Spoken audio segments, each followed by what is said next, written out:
자, 3-3 단원을 마무리하면서 영어의 5가지 문장 형식을 총 복습해 보려고 하는데요. 우리가 문장 형식을 올바르게 판단할 수 있는 능력을 갖추는 것은 굉장히 중요합니다. 자, 각 형식별로 해석하는 방법이 전부 달랐잖아요.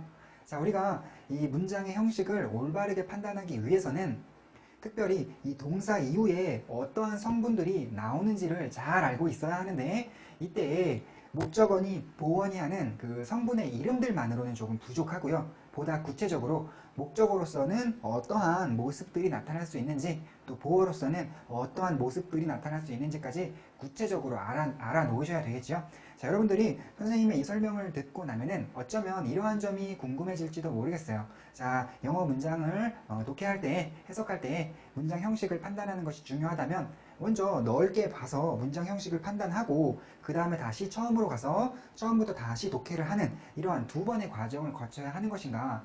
자, 여러분들 그렇지는 않고요. 우리가 이러한 이유 때문에 또 하나 알아둬야 하는 것이 있어요. 그것이 뭐냐면 이 각 형식을 잘 구성하는 동사들을 익혀 놓으셔야 돼요. 예를 들어서 뭐 5형식 문장을 잘 만드는 동사들, 그리고 뭐 또 2형식 문장을 잘 만드는 동사들, 이런 것들을 미리미리 다 익혀 놓으시게 되면은 여러분들께서 주어 읽고 동사 읽으셨을 때 이 동사 이후에 어떤 식으로 전개가 되겠군 이라는 것이 예상이 될 거예요. 자, 그래서 오늘 여러분들하고 이 문장 형식을 종합해서 총 복습해 볼 때는요, 이 두 가지 측면에 이 무게를 실어서 복습을 해 보려고 하는데, 자, 먼저 1형식 문장부터 복습을 해 볼게요. 이 1형식 동사들로는 우리 일반 동사 중에서, 자, 여러분들이 혼자만의 동작, 자동사 떠오르시죠? 이 자동사와 또 있다 뜻의 비동사가 1형식 동사예요. 이러한 동사들은 동사 이후에 뭐 다른 주성분이 나올 만한 게 없어요. 여기서 문장이 끝나거나 아니면 나오더라도 부사 정도 나타나겠죠. 자, 그래서 이 자동사와 있다 뜻의 비동사가 있을 때에는 주어와 동사만으로 이루어진 뼈대가 구성이 될 것이고, 그 이후에 나온다면 부사 정도가 나타나겠죠. 자, 그리고 두 번째로 2형식 문장은요. 자, 일단 2형식 문장을 잘 구성하는 동사들로는 이 빈 공간을 가진 이 미완성된 동사들이 있어요. 그래서 이다 하면 뭐인데, 어떤데, 또는 보인다 그러면 어때 보이는데, 이런 식의 상당히 부족함이 많은 동사들을, 자, 이런 동사들은 그 빈 공간을 채워줄 보어를 동반하게 돼요. 그래서 자, 보어로서 이 동사 이후에 보어로서, 자, 구체적으로 명사 보어나 형용사 보어가 나타나게 되겠죠. 자, 그래서 이른바 주어 동사 보어의 뼈대를 갖는 문장을 구성하게 될 건데, 자, 여러분들 시중의 문법 참고서들에서 이런 비동사나 비동사의 친구들을 뭐라고 부르냐면요, 불완전 자동사라고 부르고 있어요. 이 자동사라는 것은 목적어를 거느리지 않는다, 그래서 그냥 자동사라고 부르는 것이고요. 이 불완전이라는 게 뭐냐면 선생님이 여러 차례 얘기했던 이 미완성 느낌, 뭔가 부족한 느낌, 보충을 받아야 되는 느낌, 이것을 학자들이 불완전이라고 부르고 있어요. 그래서 이 비동사나 비동사의 친구들은 불완전 자동사라고 부르고 있다라고 여러분들께서 알아놓으시면 이 다른 책들을 보실 때에도 편하시니까 알아놓도록 하시고요. 자, 3형식 문장을 잘 만드는 동사들로는 우리 다른 대상에 영향을 주는 타동사들이 잘 만들게 돼요. 그래서 그 동작의 대상인 목적어까지 동반하려고 하는데, 이때 목적어로서 나타날 수 있는 것이 명사가 나타나게 되겠죠. 자, 여러분들 선생님이 오늘 이 시간에는요, 명사가 수식을 받을 수 있다, 뭐 심플한 모습도 가능하고 장식품을 매달고 있는, 즉 형용사의 수식을 받고 있는 모습도 가능할 수 있다라는 그런 얘기까지는 하지 않으려고 그래요. 자, 이렇게 명사가 나타날 수 있다 하면은 이 명사의 앞이나 뒤에서 형용사의 수식을 받을 수 있다는 것은 여러분들이 한번 생각을 해 보도록 하시고요. 자, 그리고 자, 4형식 문장. 이 4형식 동사들로는 주로 주다의 뜻을 가진 것들이 많았어요. 이때에는 자, 누구에게라는 정보를 첫 번째 목적으로서 가지고 있고, 또 무엇을 이라는 정보를 두 번째 목적으로서 가지고 있었는데, 이 4형식 문장이 3형식 문장과 구별되는 점이라면, 이 누구에게라는 그 정보를 여러분들에게 제시할 때에 원래 영어에도 에게 뜻에 to, for, 오브 따위의 전치사가 있음에도 불구하고 이러한 전치사를 사용하지 않고 그냥 명사만 보여준다는 점. 그래서 자, 동사 이후에 그냥 명사가 떨렁 두 개 나타나지만 이 첫 번째 명사에 이러한 에게의 뜻의 전치사가 붙어있지 않지만 여러분들이 그럼에도 불구하고 누구에게라는 해석을 해야 된다는 거, 이게 바로 사형식 문장에서 조심하셔야 되는 점이었죠. 자, 그리고 자, 마지막으로 오형식 문장인데요. 이 오형식 문장을 잘 만드는 오형식 동사로서는 주로 관찰하다나 명령하다 계통의 뜻을 가진 동사들이 많았어요. 이 동사들은 동사 이후에 대상뿐 아니라 이 대상이 가지고 있는 상태나 동작에 대해서 의미상 설명해줄 그러한 성분을 또 하나 필요하기 때문에 자, 동사 이후에 목적어 하나, 보어 하나를 동반하게 되는데 이때 목적어로서 나타날 수 있는 것은 역시 명사일 거예요. 그리고 보어로서 나타날 수 있는 것은 이렇게 총 6가지 명사형 명사, R, to R, RING, PP라는 것들 여러분들 다 암기해 놓으셔야 돼요. 자, 그리고 이 오형식 해석할 때에 선생님이 여러분들에게 르로, 르게, 르라고, 에게라고, 가, 것을, 가도록 이렇게 6개의 해석법을 알려드렸는데 여러분들께서 암기하기가 귀찮으니까 나는 그냥 나의 능력만으로 그냥 해낼래 이렇게 생각하시는 분들이 좀 있으세요. 그런데 선생님이 여러분들 이렇게 많은 학생들을 가르쳐 본 경험에 의하면 처음에는 암기하기 싫다고 혼자 해보겠다고 하다가도 막상 좀 어려운 문장들이 나오게 되면 당황하는 경우가 많더라고요. 그래서 이런 당황하는 경우에 써먹기 위해서라도 그 르로, 르게, 르라고, 에게라고, 가것을, 가도록이라는 그 6가지 오형식 문장을 해석하는 방법을 그냥 귀찮더라도 한번 암기해 보도록 하세요. 자, 여러분들 이렇게 해서 5가지 문장 형식을 총 복습을 해봤는데 자, 선생님이 한번 말씀드린 적 있죠? 이 영어 문장의 형식을 따지는 것이 중요하지 않다고 이 거짓 정보를 퍼뜨리는 사람들이 있는데 그런 말에 속지 말자. 자, 선생님이 하나 동의하는 게 있다면요. 여러분들께서 이런 숫자는 암기하지 않으셔도 될 것 같아요. 이런 문장을 봤을 때 그게 영어를 해석하는 방법, 다시 말하면 영어의 패턴 중에 하나에 속한다라고만 알고 이게 1번이다, 1형식이다, 이게 2번이다, 2형식이다라는 숫자는 말하지 못하셔도 상관은 없는 것 같아요. 선생님이 예전에도 말씀드린 것처럼 이런 숫자를 말하는 것은 이제 영어를 가르치고 배우는 사람 또는 질문하고 대답하는 사람 사이에 서로 편의상 그냥 오형식이네 라고 말하면 간단하니까 그 숫자를 외우는 것이지 그 숫자만큼은 사실 알 필요는 없어요. 하지만 영어에는 이러한 패턴들 5가지의 패턴이 있어서 동사 이후에 이런 식으로 문장이 전개가 되는다라는 거는 꼭 알고 계셔야 되는 것 같아요. 자, 이렇게 정리를 해드리고 자, 오늘 공부할 2번째 이야기인데요. 2형식 문장과 5형식 문장에서 주의할 점. 자, 우리가 다루고 있는 이 문장 주성분들 중에서 주어하고 목적어는요, 다루기 쉬운 편인 것 같아요. 그런데 이 보어는 좀 다루기 까다로운 편인데, 그래서 이 보어가 포함된 문장 형식인 2형식 문장과 5형식 문장에서는 여러분들이 주의해야 되는 점이 몇 가지가 있어요. 그래서 그 주의점들을 한번 소개해 드려 보고자 하는데, 자, 그중 첫 번째 공부를 하기 위해서 여러분들 선생님하고 함께 그 사람 얼굴 2개만 그려보기로 해요. 여러분들도 한번 사람 얼굴 2개를 그려보세요. 자, 그리실 때 눈, 코, 입, 귀까지 다 그려 넣으셔야 돼요. 선생님이 현장에서 강의를 할 때 여러분들 사람 얼굴 2개 그려보세요 그러면 선생님처럼 간단하게 그리는 분들도 계시고, 그리고 또 수업 시간에 잘 안 됐다가 그림 그려보세요 그러면 그림만 예쁘게 그리느라고 이렇게 시간을 많이 필요로 하는 그런 분들도 계세요. 자, 혹시 여러분들 중에서도 선생님처럼 간단하게 그리실 분들은 이미 다 그리셨을 것 같고, 또 그림 예쁘게 그리고 싶은 분들은 잠시 포즈 버튼 누르신 다음에 예쁘게 그리시고 그 다음에 다시 강의 이어서 들으시면 되겠죠. 자, 선생님이 이렇게 사람 얼굴 2개를 그려보라고 말씀드린 이유는요, 우리 2형식 문장을 잘 만드는 2형식 동사들과 그 다음에 이 5형식 문장을 잘 만드는 이 5형식 동사들에는 사람 얼굴에 있는 감각기관과 밀접한 연관이 있는 것들이 있어요. 자, 그런데 그러한 동사들을 2형식 동사와 5형식 동사로 나누어서 알고 있는 것이 중요하기 때문에 그 구분을 한번 해드려 보려고 하는데, 자, 2형식 동사들 중에서 눈과 관련 있는 것은 look이 있죠. look. 그 다음에 코하고 관련 있는 것은 smell이 있을 거예요. smell. 그 다음에 입은요, taste. 귀는 자, 사운드가 있겠습니다. 그리고 이 모든 감각을 총괄할 수 있는 feel까지. 자, 그리고 5형식 동사로서는요, 눈하고 연관이 있는 것으로서 see하고 자, watch를 추천하고요. 귀하고 연관이 있는 것으로서 hear.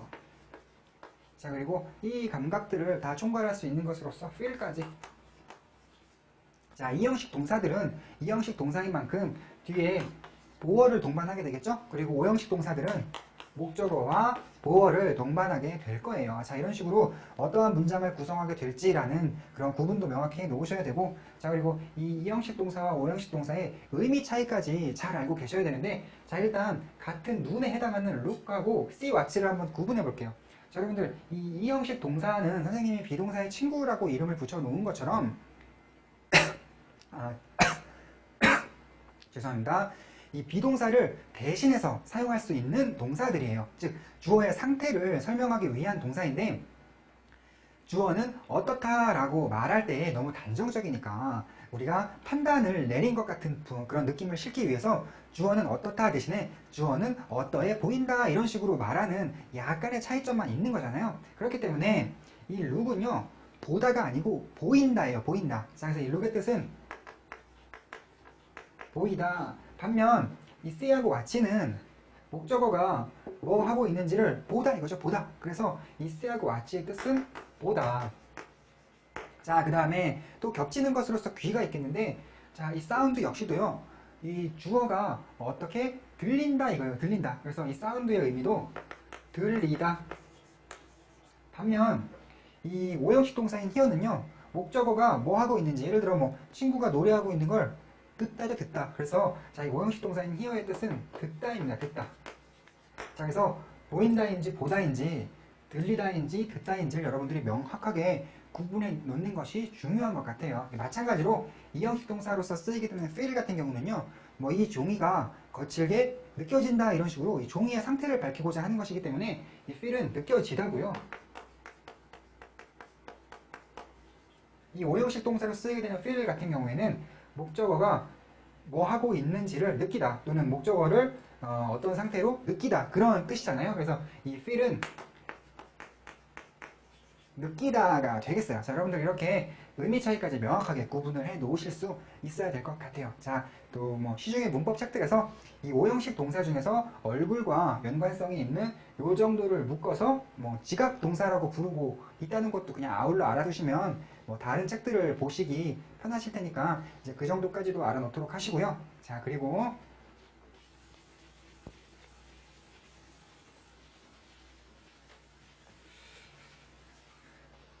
자, 다음으로 자, 또 중요한 얘기가 나왔네요. 뭐 보어 자리에는 부사는 사용될 수 없다라는 얘기가 나왔는데, 자, 이 얘기를 말씀드리기 전에 여러분들께 퀴즈 하나만 내드릴게요. 자, 여러분들 이거 한번 맞춰보세요.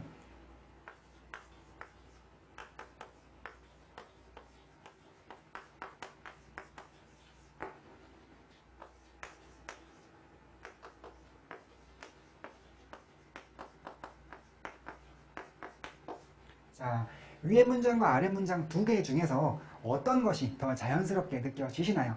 여러분들 금방 아시겠죠? 자, 위의 문장이 자연스럽고 아래 문장은 부자연스러운데, 자, 위의 문장은 이 아름다운이 비동사를 만나서 아름답다로 해석된다는 그 원리에 따라 그녀는 아름답다 이렇게 해석이 되겠지만, 우리 비동사 뒤에 부사가 나온다는 얘기는 들어본 적이 없잖아요. 그래서 자, 그녀는 뭐 굳이 어색하지만 굳이 해석을 해본다면 그녀는 아름답게다 뭐 이렇게 해석이 되는데 뭐 말도 안 되잖아요. 그죠? 그래서 여러분들이 아마 위의 문장이 자연스럽고 아래 문장이 부자연스럽다는 건 금방 느끼실 수 있을 텐데, 자, 여러분 이때 선생님이 이 비동사인 is를 비동사의 친구인 look으로 한번 바꿔볼게요. 그러면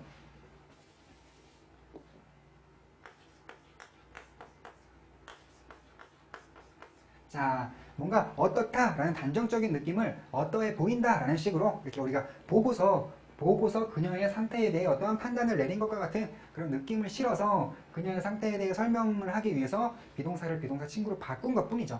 자, 그렇기 때문에 비동사 뒤에 형용사가 있는 것이 자연스럽고 비동사 뒤에 부사가 나오면 이상한 것처럼 이 비동사의 친구 뒤에도 형용사가 나와야 하고 비동사의 친구 뒤에도 부사가 나오는 것은 이상한 거예요. 그렇기 때문에 여러분들이 she looks beautiful과 she looks beautifully 이 둘 중에서 어느 것이 자연스럽고 어느 것이 부자연스러운가요? 라는 질문을 받게 되면 위의 문장은 자연스럽고 아래 문장은 부자연스럽다고 딱 찍어내실 수 있어야 되는데, 의외로 오히려 이 한국 사람들에게는 왠지 아래쪽 문장이 더 자연스러워 보이게 돼요. 왜냐면 해석이 될 때 우리말로 해석하는 과정에서 어떻게 해석되나요?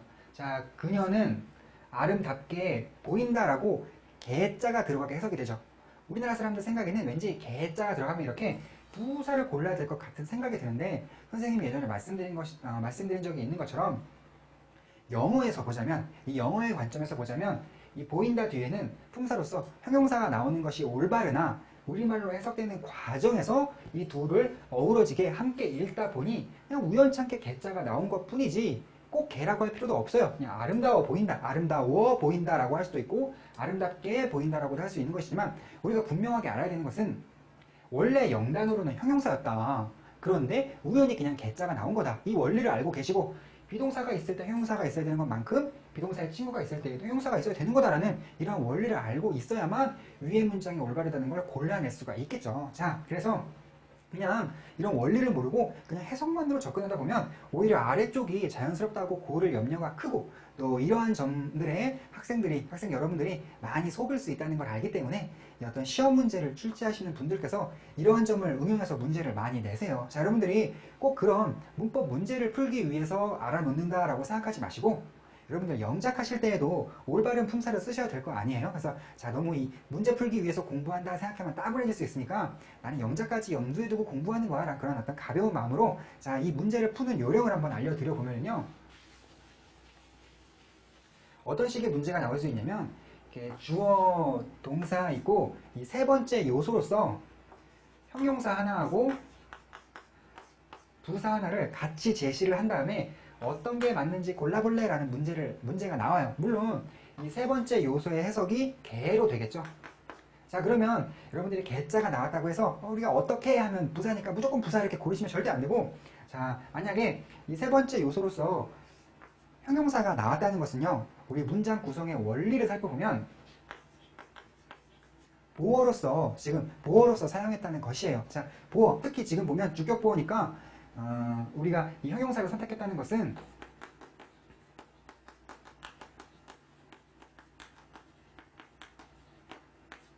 자, 이 자리에 이 주어의 상태에 대한 정보를 담고 있는 말이 필요했기 때문에 형용사를 썼다는 거네요. 그죠? 자, 그리고 만약 이 자리에 부사를 쓰는 것이 올바른 상황이라면요, 자, 우리 부사, 동사를 꾸미죠. 동사 수식. 특히나 어떻게 해당하는 부사는요, 선생님이 예전에 이 방법 부사라 해서 이 동작의 방법, 다시 말하면 어떤 행위의 방식에 대한 정보를 담고 있는 말이 필요한 상황이라면 부사를 쓰게 되는 거예요. 자, 행위의 방식.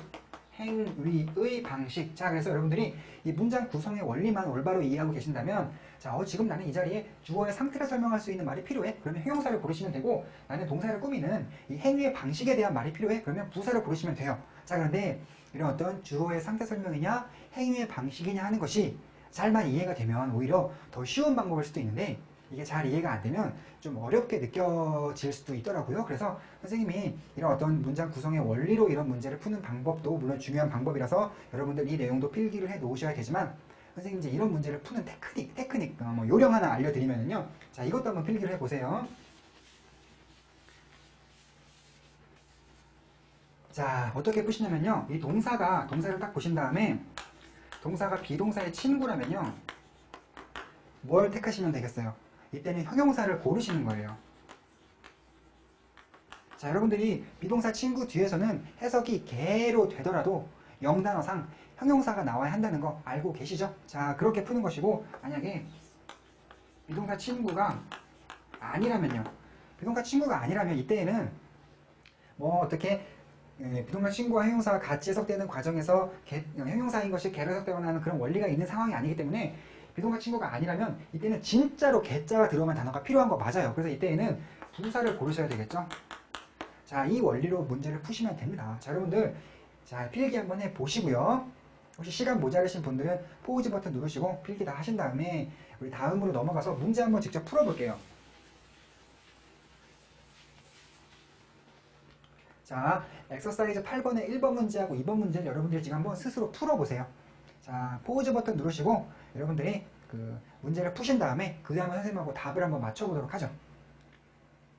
자, 일단 문장 구성의 원리로 한번 풀어드리면요, 그녀는 춤추었다 라는 말이 나왔죠. 그러면 이때에는 갑자기 주어의 상태를 설명한답시고 형용사를 고르게 되면 뜬금없이 그녀는 아름다워 뭐 이런 말이 돼버리는데 좀 이상하죠. 지금은 그녀가 춤추었는데 이 행위의 방식인 아름답게 춤추었다라는 이 동사를 꾸미는 말이 필요한 상황이라서 우리가 부사를 딱 골라주는 게 올바른 거예요. 자, 그 다음에 지금은 그녀는 보인다라는 말이 나와 있기 때문에 이제 그녀가 어때 보이는지 그녀의 상태에 대한 정보가 담겨있는 형용사를 골라주는 것이 더 올바른 상황이 되는 거죠. 자, 근데 이게 이해가 되시는 분들은 이런 식으로 푸셔도 상관이 없고요. 잘 이게 이해가 안 되시면은 선생님이 방금 소개해드린 테크닉면으로 자, 우리 비동사의 친구들은 그래서 꼭 암기를 해 보셔야 되는데 이 댄스는 비동사의 친구는 아니죠. 이 룩이야말로 어떠해 보인다라고 해서 뭔가 빈 공간이 느껴지는 미완성된 그런 느낌이 있는 비동사 친구 맞지만 이 댄스는 자기만의 어떤 동작에 대한 의미를 갖고 있는 말이라서 뭔가 미완성된 게 아니에요. 그렇죠. 그렇기 때문에 비동사 친구가 맞음으로 형용사를 고르고 비동사 친구가 아니기 때문에 부사를 고르겠다라고 생각을 하시면 이런 문제가 잘 풀릴 거라고 생각이 돼요. 자, 그리고 자, 문제가 조금 더 어려워지면 3번이나 4번과 같은 수준까지도 문제가 올라갈 수 있는데 자, 여러분 보세요.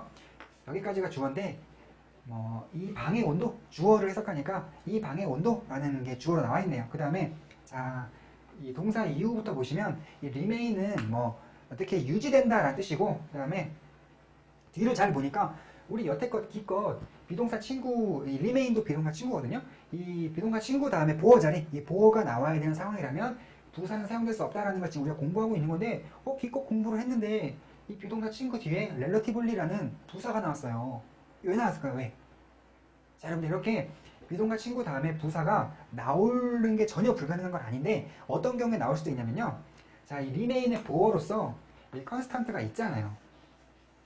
자, 그래서 relativily를 없다고 봤을 때 remains constant면 자, 이게 constant가 일정한이거든요. 그래서 remains constant, 일정하게 유지된다. 이 방의 온도는 일정하게 유지된다 라는 그런 말이 이미 있었는데 그래서 이 remain이 보어로서 constant의 형용사를 가지고 있었는데 이 relativily는요 constant를 꾸미기 위해서 나온 거예요. 이 relativily가 상대적으로 라는 말인데 이 보어가 있을 때 이 보어인 형용사를 꾸미기 위해서 부사가 이 컨스탄트를 꾸미기 위해서라면 나타날 수도 있는 거다 라고까지 알고 계셔야 좀 더 높은 수준의 그런 문제를 푸실 수 있게 될 것 같고 자, 이 4번 문제는요 여러분 일단 today는 생각하지 말아보세요. 이 today는 왜냐면 그냥 오늘이라는 어떤 시간 정보를 담고 있는 거기 때문에 이 문장에서 사실 없어도 상관없는 것인데 여러분들이 she looks lively라는 이 문장이 올바른 문장인데 왜 올바른지 한번 생각해 보세요. 지금 자, ly 붙은 말이 나왔는데 여기처럼 relatively 다음에 어떤 형용사가 나온 것도 아니에요. 지금은 ly 다음에 아무것도 없어요. 그러면 왜 looks 다음에 lively는 왜 나왔을까요?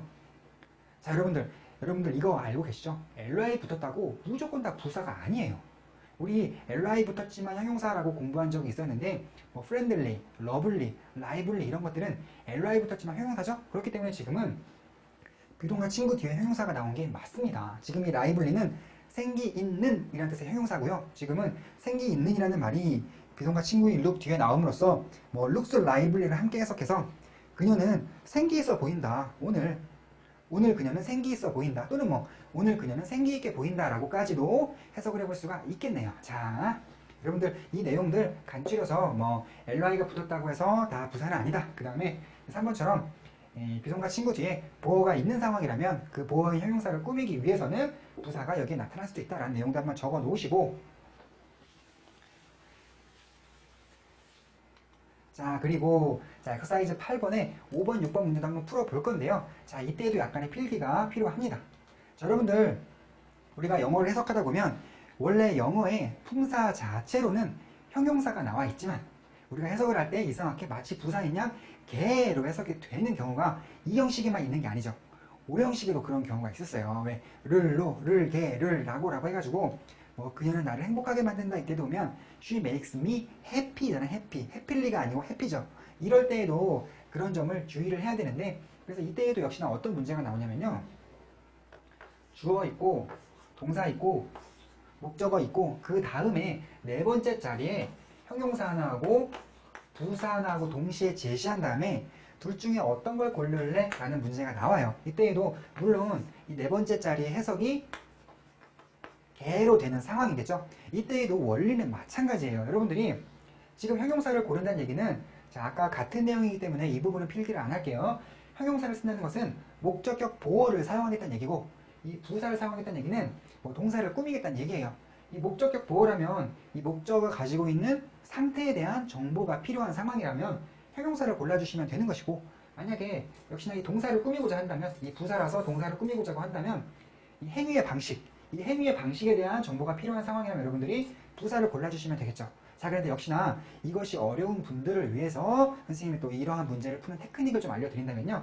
자, 첫 번째 일단 이걸 한번 이용해 보세요. 우리 부사라는 것은 수식어이기 때문에 부사가 없어진다 해도 문장의 뼈대가 뭐 큰 의미가 흔들리거나 하지는 않죠. 그렇기 때문에 여러분들이 자, 주어, 동사, 목적어만으로 주어, 동사, 목적어만으로 자연스러운가 한번 생각해 보세요. 자, 주어, 동사, 목적어 3개만 해석을 해서 자연스러운가 한번 생각해 보세요. 그래서 만약에 자연스럽다면 yes, yes라면 이때에는 부사가 정답일까요? 형용사가 정답일까요? 이때에는 자, 주어, 동사, 목적어만으로 자연스럽다는 얘기는 이때에는 뒤에 부사가 있었다는 얘기예요. 그래서 부사는 수식어니까 이게 없어지더라도 문장의 자연스러움을 유지하고 있는 거겠죠. 그래서 자, 주어, 동사, 목적어만으로 자연스러운가를 생각해봐서 그게 맞다면 부사를 골라주시고 그렇지 않다면 형용사를 골라주시면 되는 거예요. 자, 그리고 한 가지를 더 체크해 봐야 되는데 이 목적어와 이 네 번째 단어 사이에 의미상 주술관계 성립 여부를 한번 따져보세요. 자, 이 목적어하고 그 다음에 나온 형용사일지 부사일지 정답이 뭘지는 모르겠지만 목적어와 그 다음 단어 사이에 의미상 주술관계 여부를 따져봐서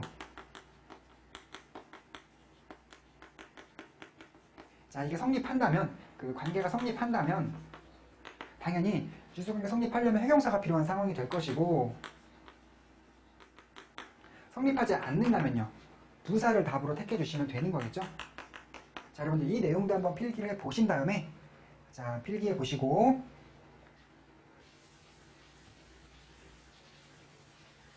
또 문제 한번 풀어볼게요. 엑서사이즈 8번에 5번하고 6번 문제인데 자, 문장 구성의 원리면에서 지금 어떠한 정보를 담고 있는 말이 필요한가라는 그런 원리로 한번 접근해 볼게요. 지금은 자, 아니다. 좀 어려울 수 있으니까 테크닉적인 면으로 한번 접근을 해볼게요. 자, 한번 가리고 해석을 해보면 그녀는 케이크를 만들었다. 자연스럽죠? 그녀는 케이크를 만들었다. 자연스럽잖아요. 그래서 일단 부사를 골라줄 그런 확률이 높아지는 거예요. 그 다음에 자, 이 케이크와 다음 단어 사이에 의미상 주술관계 성립 여부를 한번 따져보세요. 그러면 만약에 케이크는 행복하다, 케이크는 행복하다라는 말이 되나요? 말이 이상하죠. 그렇기 때문에 역시 또 한 번 형용사가 오면 안 된다는 확률이 더 커진 거예요. 그래서 여러분들이 이때에는 부사를 골라주시는 것이 맞고 6번을 보시면요. 자, 지운 다음에 그녀는 그녀의 친구들을 만들었다. 그녀는 그녀의 친구들을 만들었다. 이상하죠? 이 그녀가 조물주가 아닌 상황이라면 그녀가 친구들을 만들어낼 수는 좀 없는 거잖아요. 그죠? 그래서 이때에는 왠지 세 개만으로는 해석이 잘 안 되는 걸로 봐서 이때 어떤 부사 같은 있거나 없거나 한 정도의 말이 아닌 이 보어라는 굉장히 중요한 말이 있어줘야 될 것 같다는 생각이 커지면서 형용사가 답이 될 확률이 높아지고 있는 건데 자, 우리 또 세 번째 요소하고 네 번째 요소 사이에 의미상 주술관계가 성립하는지 한번 보면요. 그녀의 친구들은 행복하다. 그녀의 친구들은 행복하다. 주술관계 성립하는 것 같죠? 그래서 이때에는 형용사인 해피를 골라주시는 것이 더 올바른 선택이 되는 거예요. 그래서 자, 어차피 해석이야. 그녀는 케이크를 행복하게 만들었다로 될 것이고 6번도 그녀는 그녀의 친구들을 행복하게 만들었다 라고 될 것인데 잘 생각해보면 여러분 이 둘 다 뭐 해석이야 행복하기로 됐긴 했지만 이 행복하게 라는 말은요 행위의 방식이에요. 이 그녀가 케이크를 만드는 그런 행위를 할 때에 참 행복한 방식으로 케이크를 만들었다라는 이 해필리는 동사를 꾸미기 위해서 지금 부사가 나와 있다는 게 느껴지시나요? 이게 느껴지시면 좋을 텐데 자, 그리고 또 6번은요 지금은 그녀의 친구들이 행복하다, 그녀의 친구들이 행복하다. 자, 그런데 그녀가 그렇게 만드는 거야 라고 해서 이 그녀의 친구들의 상태에 대한 말이 나오는 게 좋은 상황이에요. 자, 여러분들이 한번 오늘 복습하실 때 생각을 해보세요. 선생님이 지금 두 가지 측면, 이 문장 구성의 원리면으로 한번 설명해 드리고 있고, 즉 어떠한 정보를 담고 있는 말이 나오는 게 좋겠느냐라는 그러한 측면으로 한번 설명드리고 있고, 그 다음에 이 문제를 푸는 테크닉적인 면을 한번 설명드리고 있는데, 이 두 가지 측면을 잘 한번 생각해 보시도록 하고요. 자, 그 다음에 여러분들이 이러한 점을 바탕으로 7번, 8번, 9번 문장이 가진 어떤 의미 차이를 정확하게 짚어내실 수 있어야 여러분들이 진짜로 이 문장 형식을 보는 안목이 커졌다라고 자신있게 말할 수 있는 건데 자, 여러분들 지금부터 잠깐 포즈 버튼 누르신 다음에요. 7번, 8번, 9번 문장의 의미 차이를 한번 구분을 해보세요. 선생님이 일부러 시키는 거 아니고 이 정도쯤은 당연히 구분을 해야 와, 나의 실력이 완성되어 가고 있구나 라고 생각하셔도 좋은 거예요. 자, 선생님이 한번 7번, 8번, 9번 문장의 해석을 한번 해드리면요. 자, 전부 다 주어 동사가 있어요. 그 다음에 is 북은 목적어네요. 뭐 is가 북을 꾸미고 있겠죠. 그 다음에 북, 이질리는요. 북까지가 목적어고 이질리는 여러분 알다시피 부사일 거예요. 부사. 자, 그러면 북이지는 뭘까요? 북이지. 일단 북까지가 목적어인데 목적어 뒤에 이질리라는 부사로 넘어간 게 아니고, 자, 이질리라는 부사로 넘어간 게 아니고 형용사가 나왔죠. 자, 목적어 다음에 형용사 나오는 상황, 보어로서 형용사가 나온 거잖아요. 그렇기 때문에 지금은 보어인 거예요. 그러면 자, 목적어일 때와 목적어 부사일 때와 목적어 보어일 때와 의미 차이를 구분해 보자면, 그녀는 발견했다. 그 쉬운 책을 이렇게 해석을 하셔야 되고, 8번은 그는 발견했다. 책을 쉽게 발견했다는 얘기네요. 자, 9번 문제는 9번 문장은 그는 발견했다. 또는 그는 알게 되었다. 그 책이 쉽다는 것을, 자, 이렇게 되니까요. 책은 쉽다. 그런데 그가 그렇다는 것을 발견했다, 알게 되었다 이거니까 그는 책이 쉽다는 것을 알게 되었다 이렇게 해석을 하셔야 되는 거예요. 그래서 선생님이 지난 강의를 할 때 여러분들 이런 오형식 문장을 만났을 때 이걸 쉬운 책이라고 해석하시면 안 돼요 라고 말씀드렸는데, 자, 여러분 쉬운 책을 발견한 문장은 이렇게 쓰셔야 되고 책이 쉽다는 것을 발견했다는 문장은 이렇게 쓰셔야 되는 건데, 자, 그럼 과연 이 쉬운 책을 발견한 것과 책이 쉽다는 것을 발견한 것이 어떤 의미 차이가 있는 것인지 선생님이 상황 연출을 한번 해드려보면요. 자, 쉬운 책을 발견한 것은 어찌 보면 이 책의 내용이 쉽다는 것은 이미 알고 있었어요. 왜냐면 쉬운 책이라고 말을 하니까. 그런데 이 그라는 사람이 아마 경쟁자였나 봐. 그래갖고 아니 그 친구만큼은 그 쉬운 책을 발견 못해가지고 좀 어렵게 공부를 했으면 좋겠는데, 이 친구가 서점에 들어가는 걸 봤어요. 서점에 막 가더니 막 두리번 걸어다가 그 쉬운 책이라는 그 책을 딱 꺼내 들었어요. 이때 이걸 지켜보고 있던 사람이 걔가 그 쉬운 책을 발견했네 이런 용도로 그 쉬운 책을 발견했네 이렇게 얘기를 하는 거고요.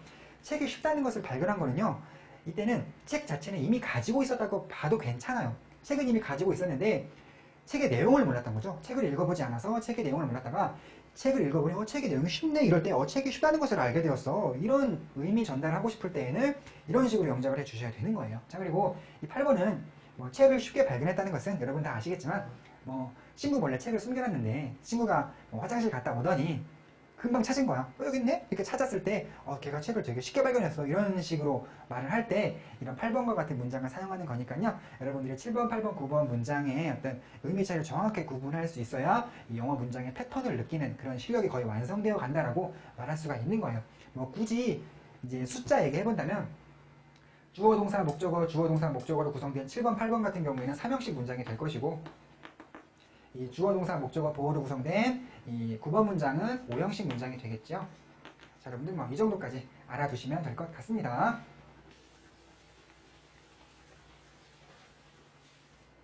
자, 우리가 지금까지는요 2형식 문장과 5형식 문장의 보어 자리가 확실하다면 그 보어 자리에는 부사는 사용할 수 없다라는 것을 공부를 한 것인데, 자, 여러분들 우리 형용사와 명사는 둘 다 보어로서 잘 사용되는 품사가 맞죠. 그렇기 때문에 형용사나 명사를 두 개를 같이 제시하고서 형용사가 정답일까 명사가 정답일까를 묻는 문제가 나왔을 때에는 어떤 품사는 맞고 어떤 품사는 안 되라는 것이 없기 때문에 해석을 해봐서 해석상, 내용상 어떤 것이 더 좋은지를 골라야 되는 그런 문제라고 볼 수가 있어요. 자, 그런데 선생님이 이 내용에 대해서는 지난 시간에 이미 설명해 드렸기 때문에 자세히 설명을 하지 않고 힌트만 드린다면은, 자, 여러분들 이 어니스트가 바로 형용사로서 정직한이고요. 어니스티가 명사로서 정직이에요.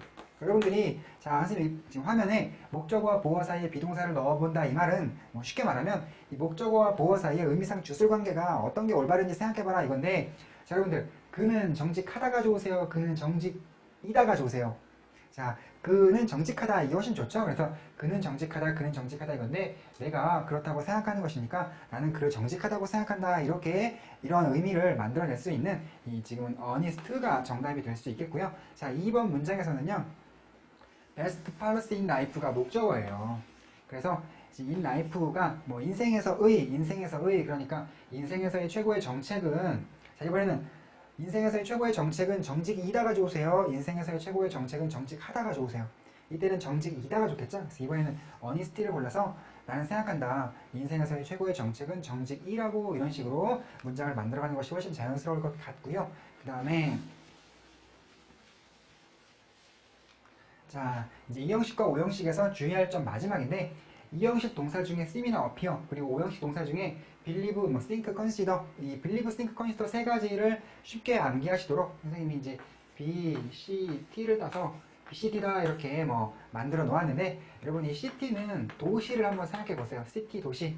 이 B는 뭐 가수 B를 떠올려 보면 뭐 가수 B가 사는 도시다 이렇게 생각하면 이 BCT, believe, consider, think 세 가지를 쉽게 암기하실 수 있을 것 같은데 자, 이러한 동사들이 쓰여 있을 때는요, 보어 앞에 to-be가 나타나는 경우가 종종 있는데, 이 to-be는 그냥 무시하시면 될 것 같아요. 뭐, 실제로 생략도 가능하고, 나타나 있어도 해석할 필요도 없고, 그런데, 원리가 있긴 있는데, 이 원리를 알아도 사실 별 큰 도움이 안 돼서 여러분들이 그냥 원리는 모르시는 게 나을 것 같고, 그냥 나타나면 해석할 필요 없다. 생략도 가능하다. 이렇게만 알고 계시면 될 것 같아요. 자, 그래서, seem이나 appear가 있을 때 보어 앞에니까, 이렇게 seem, appear하고 보어 사이에 이렇게 to-be가 보일 거고요. 그 다음에 believe, think, consider가 있을 때 보어 앞에니까 이때에는 목적어와 보어 사이에 이렇게 to-be가 보이겠죠. 그래서 1번 문장에서 발견을 해본다면 자, 우리 보통 she seems a kind teacher라고 해서 그녀는 친절한 선생님인 것 같다라는 문장이 익숙한데 지금은 she seems 한 다음에 to-be가 있고 kind teacher라는 그런 보어가 나왔네요. 이때에도 그냥 to-be 무시하시고 우리 옛날부터 늘 다뤄왔던 것처럼 그냥 she seems a kind teacher에서 그녀는 친절한 선생님인 것 같다 이렇게 해석을 하시면 되고 이때에도 그냥 이 to-be는 무시하시고 난 생각한다 그것이 뭐 진실이라고 뭐 그것이 사실이라고 난 생각한다 이런 식으로 해석을 하시면 될 것 같아요. 자, 이 to-be를 무시할 만하다라는 것도 잘 기억하시도록 만들어 드리고 싶어서 자, 여러분들 텔레토비 기억나시나요? 이 텔레토비 보면 뭐 보라돌이 to-be가 나오는데 이 to-be가 이 to-be라고 생각을 해보세요. 이 텔레토비들이 보통 의미 없는 몸짓을 많이 하죠. 아무 의미 없는. 그래서 이 뚜비는 의미 없어 이런 생각을 하시면 쉽게 암기하실 수 있지 않을까 생각을 하고요. 자, 그 다음에 3번 문장에서 보시는 것처럼 여러분들이 이제 seem to라는 표현도 알아두셔야 되는데 자, 이 seem to는요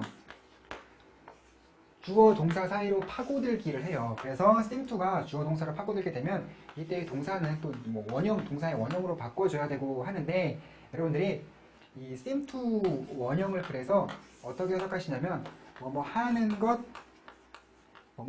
같다 이렇게 해석을 하시면 됩니다. 그래서 자, 이것도 필기 한번 해보신 다음에 자, 엑서사이즈 10번의 3번 문장을 보시면 원래는 뭐 they understand 여가지고 그들은 이해한다 였겠지만 they seem to understand 그래서 그들은 이해하는 것 같다 이런 식으로 해석을 바꿔주시면 될 것 같아요. 자, each other는 서로라는 뜻이 있고요. 자, 그리고 그 다음으로 넘어가서 자, 이제는 이제 문장 형식 종합의 세 번째 이야기인 C 여러 형식의 문장을 만드는 동사 코너인데 자, 선생님이 아까 각 형식을 잘 구성하는 동사들을 뭐 2형식 동사는 이런 게 있다, 5형식 동사는 이런 게 있다라고 잘 구분해서 암기해 놓으셔야 된다고 말씀드렸잖아요. 그러면 이 동사를 보는 순간 이 이후에 어떻게 전개될 것이다라는 게 예상이 된다고 말씀드렸는데 하나의 동사가 하나의 문장 형식만 잘 만드는 것은 아니에요. 이 영어가 워낙에 다의 어들이기 때문에 영단어들이 워낙 다의 어이기 때문에 이 동사가 뭐 2형식 문장도 잘 만들고 또한 5형식도 잘 만들고 또한 3형식도 만들고 이런 경우가 있을 수 있어요. 이때 여러분들이 이 모든 문장들을 다 미리 경험을 해 놓으셔야 돼요. 그래서 주어를 보고 이제 주어를 읽고 동사를 읽었을 때 아, 이 녀석은 주로 이런 패턴 을 나가더라라는 예상을 한꺼번에 다 하신 다음에 자, 이렇게 나가면 이렇게 해석해야지, 이렇게 나가면 이렇게 해석해야지, 이렇게 나가면 이렇게 해석해야지라는 것이 막 동시에 막 다 떠오를 정도로 연습을 하셔야 돼요. 그래서 선생님 여러분들께 이제 이 엑서사이즈 11번에서는요, 여러 개의 동사들에 대해서 여러 개의 동사들이 여러 개의 문장을 만드는 모습을 여러 개 보여드리고 싶어요. 그래서 지금은 일단 feel을 한번 사용해 봤는데, 아까 우리 얼굴 그려놓고 연습한 것처럼 이 feel 다음에 보어가 나오게 되면 느껴지라고 이 feel 다음에 이렇게 목적어하고 보어가 나오는 5형식 문장이면은 느끼다일 거예요. 그래서 자, 이 천은 feels soft 하면 이때에는 2형식이니까 부드럽게 느껴진다 이렇게 해석하시면 되겠지만 16번처럼 I felt 했을 때에는 자, 목적어 있고 보어 있으니까 5형식이잖아요. 그래서 이때에는 자, 뭐 가 거슬이 좋아요. 또 거슬을 요 준동사에다가 붙여주시면 되겠죠. 그래서 나는 느꼈다. 낯선이가 behind me, 내 뒤에서 걸어오고 있는 뭐 것을 이런 식으로 해석을 해주실 수 있겠고, 이 feel이 선생님이 얼굴에서 그려드린 것처럼 2형식과 5형식 문장만 만드는 게 아니고요. 3형식 문장도 만들어요. 이때는 느끼다로 해석을 해주시면 돼요. 3형식 문장을 만들 때에는 느끼다로 해석을 해주시면 되는데, 뭐 부모들은 느낀다. 특별한 종류의 사랑을, 뭐 또 3형식이니까 목적어에다 을을 붙이는 식으로 특별한 종류의 사랑을 느낀다 이렇게 해석하시면 되고, 그 다음에 또 독특한 게 14번 문장인데, 선생님이 아까 이 동사 뒤에 보어 나와서 동사 뒤에 보어 나오면 이제 느껴지다로 해석해야 된다고 말씀을 드렸었는데, 물론 대다수가 13번처럼 부드럽게 느껴지다 이렇게 해석하면 되겠지만, 이따금씩 14번처럼 똑같이 2형식은 2형식이에요. 이렇게 feel 다음에 보어가 나와서. 그런데 이게 뭐 주어가 자기의 어떤 느낌을 난 이렇게 느껴 라고 표현하고 싶을 때에는 이제 느껴지다 보다 이때만큼은 또 이제 느끼다라고 해석하는 게 좀 좋을 때도 있어요. 그래서 I feel cold 그러면 난 춥게 느껴, 또는 뭐 I feel happy 그러면 나는 행복하게 느껴, 이런 식으로 주어가 뭐 자기의 기분을 나타내고 싶을 때에는 느껴지다가 아니고 느끼다가 좀 더 나을 때도 있어 보이고요.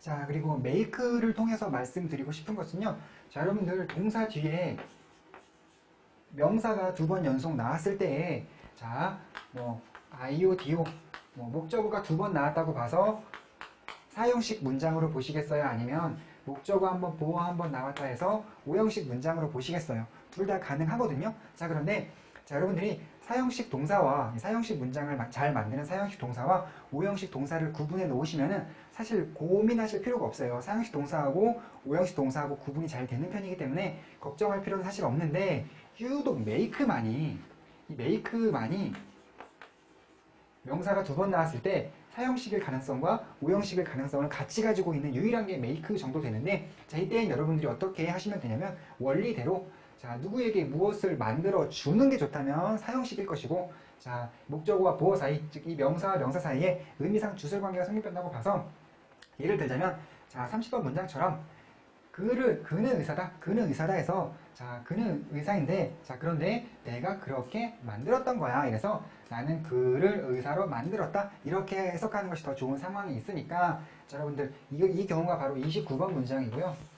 자, 이거에서 해당하는 얘가 30번 문장이니까 한번 잘 구분 여러분들도 한번 해보세요. 자, 그리고 이 make가 5형식 동사로서 목적어 보어를 동반할 때, 자, 30번 문장에서처럼 이 명사를 잘 동반하는 그런 경우도 있고, 31번 문장처럼 형용사인 said를 동반하는 경우도 있고, 32번처럼 동사 원형인 smile을 동반하는 경우도 있어요. 그래서 이렇게 make는 참으로 다양한 뭐 여러 개의 문장을 만들 수가 있구나라는 것들 필기에서 한번 여러분들도 이렇게 한번 이해를 해보도록 하세요. 지금은 선생님 시간 관계상 make하고 feel 2개만 다루어 드렸습니다만, 우리 교재를 참고하시면 여러 동사들을 통해서 그 동사들이 만드는 여러 가지 문장 형식을 경험하실 수 있을 것 같고요. 자, 그리고 마지막으로 오늘의 마지막인데요. 자, 여러분들이 이 영어의 문장 형식, 이 센텐스 패턴과 친해지고자 하신다면은 각 형식별로 몇 개의 문장쯤은 암기하고 계신 게 좋아요. 그래서 여러분들께 각 형식별로 몇 개의 문장씩을 제시를 해 놓았으니까 여러분들 꼭 한번 암기해 보시는데, 오늘 당장 암기는 못 하시더라도, 자, 여러분들 필기해 보세요. 자, 영장 연습한다.